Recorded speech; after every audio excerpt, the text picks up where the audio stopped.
মাধুস kitchen BNG. সামনেই দুর্গাপুজো আসছে, আমরা এখন ভাবছি কি করে ওয়েট কমানো যায়। তাই জন্য আজকে নিয়ে এলাম একটা ওয়েট লস রেসিপি। খুব তাড়াতাড়ি হয়ে যাবে আর খুব সহজে হয়ে যাবে, ভীষণ টেস্টি হয়। আর দুপুরে এরকম একটা খেয়ে নিলে আর কিছু খেতেও হবে না, পেটও ভর্তি হয়ে যাবে। আপেল শুধু ডাক্তারকে না, ওজনকেও দূরে রাখে। কি করে দেখে নিন। প্রথমে 1 কাপ দই নিয়ে নিলাম। দইটা একটা বড় পাত্রে ঢেলে নিচ্ছি। দইটাকে টেস্টি বানানোর জন্য 1/2 টিস্পুন চাট মশলা দিচ্ছি, 1/4 টিস্পুন গোলমরিচ গুঁড়ো বা পেপার পাউডার। কোনো রকম চিনি দেব না, ভালো করে মিশিয়ে নিচ্ছি। নুন যতটা কম দেওয়া যায় ততটাই ভালো, চাট মশলাতে নুন থাকে। তাই যদি দরকার হয় 1 চিমটে 1/4 টিস্পুন বা তারও কম নুন দেবেন। আবার খুব ভালো করে মিশিয়ে নেব।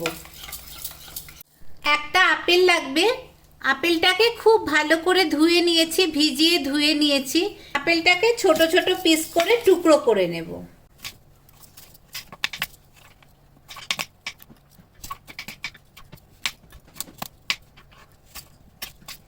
আপেলটাকে খুব ছোট ছোট পিস করে কেটে নিয়েছি। দইয়ের মিশ্রণটার মধ্যে আপেলটা দিয়ে দেব। দই, আপেল, চাট মশলা সব একসাথে খুব ভালো করে মিশিয়ে নেব।